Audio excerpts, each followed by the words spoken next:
Hey there, Scorpio Sun, Scorpio Moon, Scorpio Rising. Welcome to your full moon reading. This full moon is happening on the 5th or the 6th, depending on where you live in the world, of February. It's happening in Leo at 16 degrees and 41 minutes here in the Eastern Time Zone of the U.S. It happens at 1:29 p.m. I did put a chart calculator in the description box below so you can figure out exactly what time it happens for you. This full moon is actually number 5 in a series of 7, and then the 8th full moon is actually going to happen in your sign, and it has a different energetic signature because it comes in at a different degree point.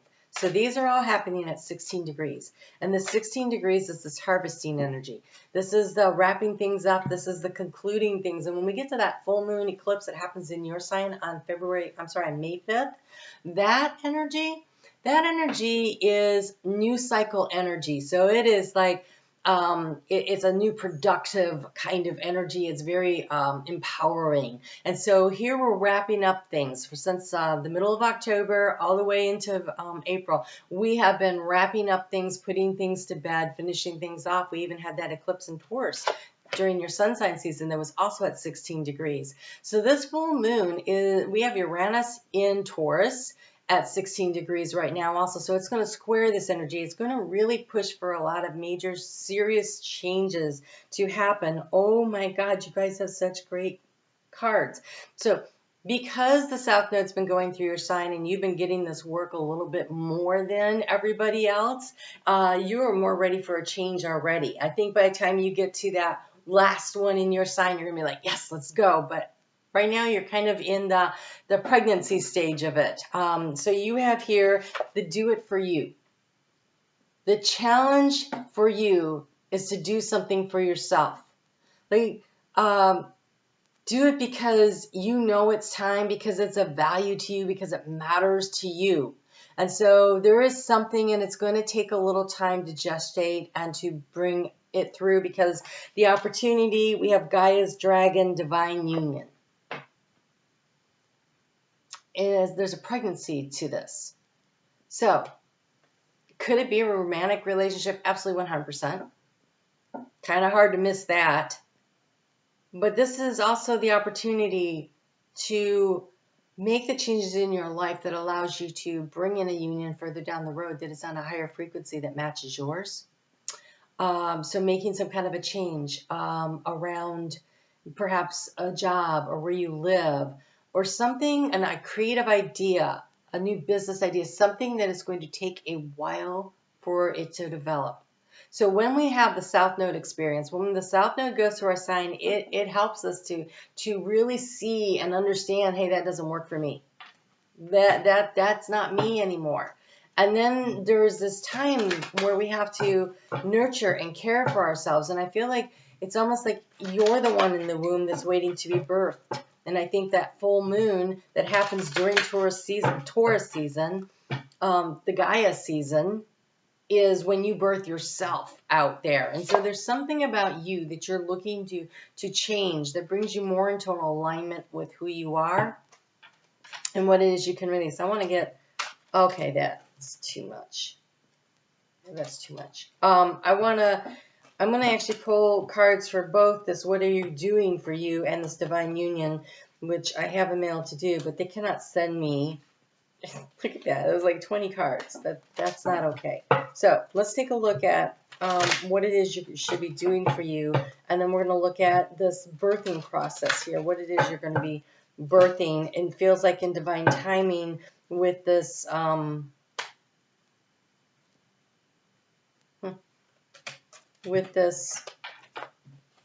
dragon that is supporting Gaia there. All right. What are you doing for you?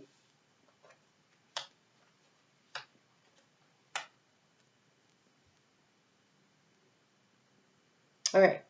You got a lot going on.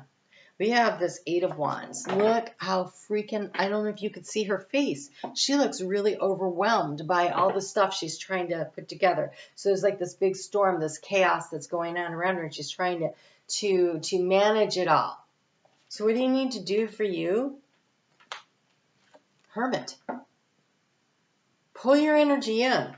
Here she's expanding too much of her energy out to everybody else, and it's not allowing her to like settle into thinking about what it is that she wants to create, what it is she wants to this energy here to create for yourself. It's very creative. So Scorpio is a divine feminine energy, whether you're masculine or feminine, this is the energy of it. And so there's this opportunity with this full moon to kind of release out there maybe something that isn't necessarily for you. And all this activity. And kind of pulling in, it's more of a mental, creative energy that comes from it. Because here we have this, oh, it's a healing energy. We have the Six of Swords. I thought it said 7, but it's a Six of Swords. So that full moon there gives you the opportunity to heal, to move forward. Usually at the Six of Swords, they're in a boat and someone's ferrying them across the river. Not this time. This time, on your own 2 feet, you've made the choice to move forward, to allow a cycle to complete, something very hectic and chaotic, to pull your energy in, spend some time figuring out what it is that you want to do, what is important to you, what is of value to you. Start planning. What are you creating in the future? What is this creative energy that you're passionate about? The King of Wands. And he's looking at a map, and so the map is of the whole world, and so I feel like it's the big picture, but it's also it's a major change, a major shift, and there's a moving forward. So that full moon is going to allow for this healing of this crazy energy here. And if you pull your energy in, allow yourself the opportunity, you're going to birth something beautiful and new out there. Let's see if we can figure out anything else about this Gaia energy here. Wow, maybe not. That might be it. Oh, there we go.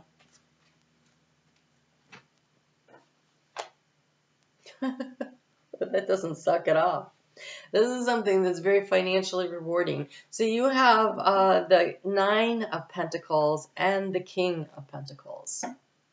This is really controlling your life. The 9 of Pentacles isn't just about money. The 9 of Pentacles is about this. It's the lower echo of this Hermit energy. This is about knowing. This is a card of independence, and this is a card of knowing you've got this, and this is a card of being very relaxed in it. And that King of Pentacles knows he can manifest anything. And so again, I bring you back to that energy of Taurus season. And so I really feel like that is a birthing process for you that allows you to feel like you have what you need. So this is about moving away from, do it for you. Do it for you. Move away from the chaos and the stress. So it might be that you've been working really hard, or you've got so many things going on. It feels like a lot of others are demanding of you, and there is a need for you to take care of and nurture yourself and decide what it is you want to do. King of Wands, what is it that you want to create?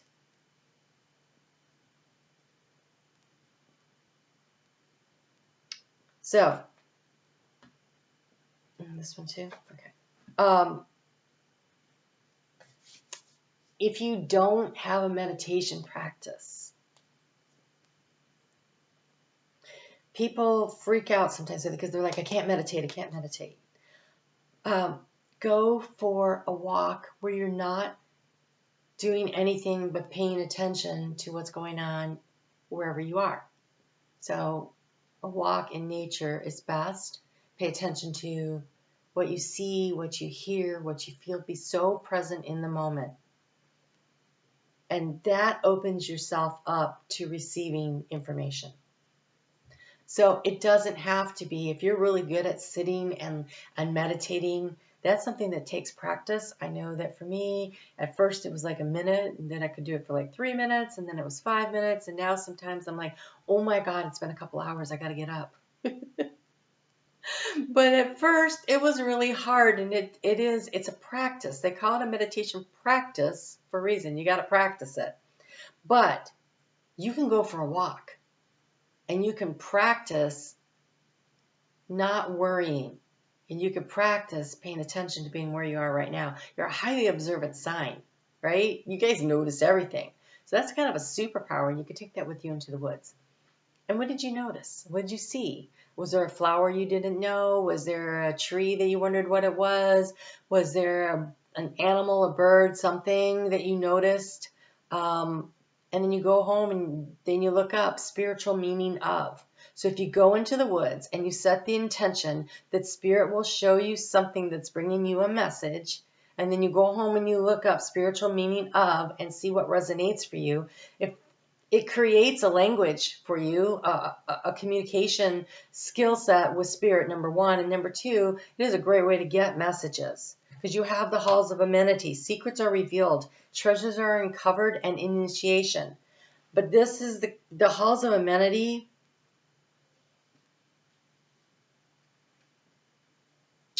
So I've been there briefly. I do a lot of work in my dream time.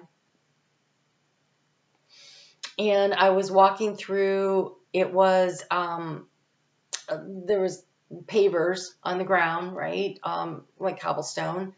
And the walls, it was this tunnel. And there was all these these stones that were squared out and fit together. And they went all the way around. And there was this like hieroglyphs and information on them. And it was kind of sloping down and going, and I couldn't see where we were going. And I said to the master that I was walking with, I said, where are we? And he said, the halls of amenity. And I'm like, the halls of amenity? I woke up. So I was like, oh, that is so cool. But what it is this opportunity to go really deep within, rest and recharge, and receive information. It's almost like you plug into the universe and you get the information you need while going through this healing. You've got the Six of Swords there, that healing process, the Hermit pulling your energy in and really focusing on what it is you need. And so this walking through the woods can do this for you. This can give you that space to just receive information, to rest and recharge. You can get down to a body of water. That is also helpful. That's especially if you get by the ocean, because of the ions in the air, they will rest and recharge you physically. They will impact your aura and they will help to heal. And then there's also the calming, repetitive noise of the waves coming in. And just be where you are. You're having the higher heart activation. So this is dropping shields, divine love, and your heart is healed. Do it for you. Do the healing for you. This is pink of self-love. This is not about healing others. So there's a rest and a recovery. Allow yourself to gestate in this space, this very protective space. I don't know if you can see in this card, this dragon that she is sitting in the shelter of. You are totally safe and protected in this portal of change. You're in a big, huge portal of change. And it's a portal that allows you to love yourself and do what you need. And all of this busyness and demands of others, find a way to at least separate yourself from it on a regular basis.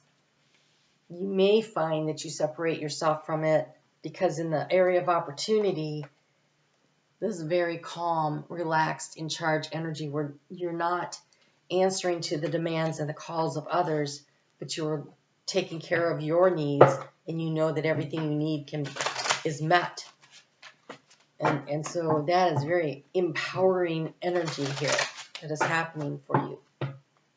But it's in that if it's too loud and too noisy and too busy, you can't hear what Spirit's trying to say to you. Look, you have the evolution, the birthing of the new. Like, I don't know. I cannot ever. I hope that I am never not excited when this happens, because it is so fun. All right, so the evolution, the birthing of the new, it's the new you. Do it for you. Release yourself from this craziness, whatever that is. Whether it just feels like other people's demands, whatever that means. Does that mean a job change? That you have to move out of the family home? Does it mean, I don't know. It just feels like there's so many, and you're just like, it could be a job that's so demanding. They call you at all hours of the night, and you're supposed to be on call 24/7 for this job. Really? Like, where's your time? Where's your space? You have here the card of Lilac, higher realms and magic. That's the halls of amenity. You get there, though, through healing in the heart space first. You really need to allow yourself to heal, to move forward. But there is that pathway.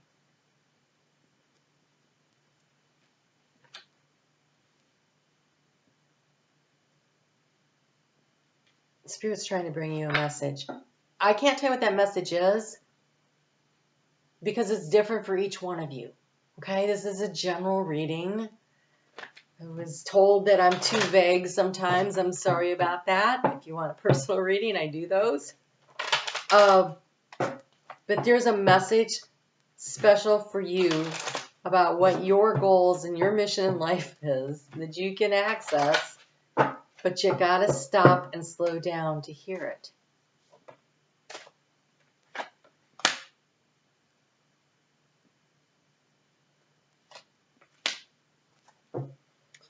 This is a secondary one that wanted to come through. It's the peacock copper. It says, I confidently show my true colors to others and I am fabulous. I think this is about you improving your outlook on life.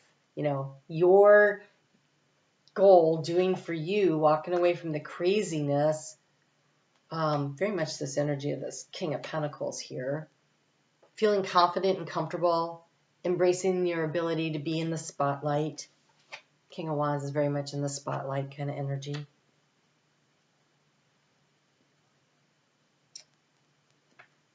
I confidently show my true colors to others and I am fabulous. That's what you're birthing out of here. This sense of independence and in chargeness. Okay, that's where you're headed, right? Castle on the hill, right? Here's how you get here. Fluorite. So fluorite has this purple, this lilac here, this third eye, this intuition, and it's connected to the heart chakra. So this is a head and heart connection. So the heart has, literally, this is a physical thing, has little brain cells in it. It's like 65,000 brain cells in your heart. And so it's got the little mini brain, but it can connect in, right? And so these downloads that come through with the halls of amenity, this initiation that comes in, if you allow it to drop down into your heart space because they're connected, this head-heart connection of fluorite, it allows for this healing energy, the Six of Swords, this green healing energy, which activates the self-love, the pink, in the heart space. It says to drop shields. He is not carrying a shield.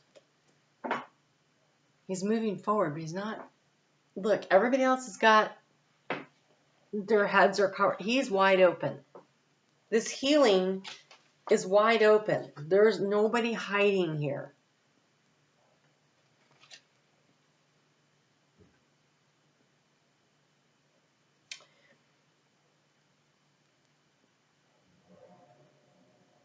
Intuitively, you are going to know how to heal yourself if you create the space to do it in. So what I love about this, I am smart, I am open to learning something new, and I am organized. There's if you notice on the halls of amenity, how they have those like in a pattern, and I'm telling you, everything in that hallway was so precise. So there's a precision to it.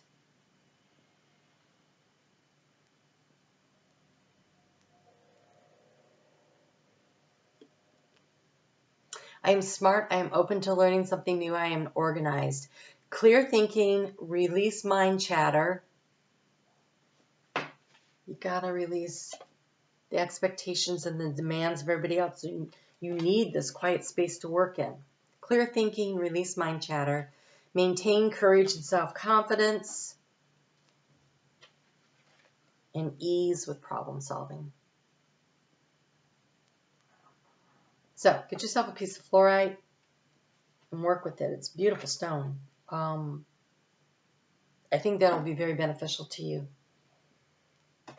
You're birthing something new, but I think that's something new that you're birthing is you and what you want. And it's beautiful. It could be a new business idea. It could be a new relationship. But there's a new level of you. Because the South Node moving through your sign, it's been peeling away all these layers.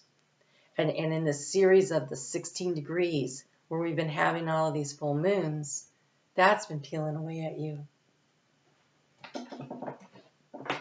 I think the full moon, though, that we had for you last year, I think that was actually at 2 degrees, which was kind of a hint into where it is that you're going. Yeah, it was at 2 degrees. So when you had that full moon eclipse that happened in October in your sign, there was some it was almost like a vision of the future came through. And you've been peeling away the things that need to happen to get you to that spot. To get you to where the vision of whatever it was you saw with that full moon that lit up and exposed something to you of value. It was a new moon. Sorry, the new moon in Scorpio was at 2 degrees. Where was your full moon last year? You had an eclipse last year in Scorpio during Taurus season. I really feel like it was around this degree point, but let me...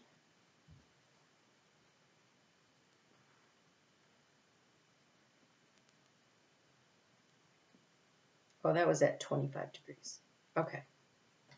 All right, Scorpio. Well, there you go. I'm on Facebook every day. You can check in over there if you'd like. You guys have quite the journey that you've been on here. It's pretty exciting. I'm going to link up here the video for this week if you haven't seen it yet. Those always come out on Sunday. But just keep doing what you're doing. I think you just need some space. And whatever it is you're trying to do, whatever the next step is, you're smart enough to do it and you're organized enough to do it. I think you just have to believe that something new that you're doing is worth the effort. So do it for yourself because you want to, because it's important to you. All right? You guys take great care. I'll talk to you soon.